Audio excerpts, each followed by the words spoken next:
ফেসবুকে কাজ করতে এসেছেন, আপনি কি বাইকের গতিতে চলবেন নাকি রিক্সার গতিতে চলবেন নাকি সিএনজির গতিতে চলবেন?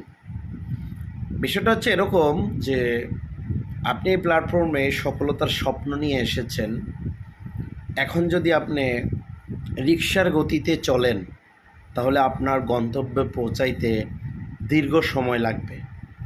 আর যদি সিএনজির গতিতে চলেন তাহলে আরেকটু সময় কম লাগবে।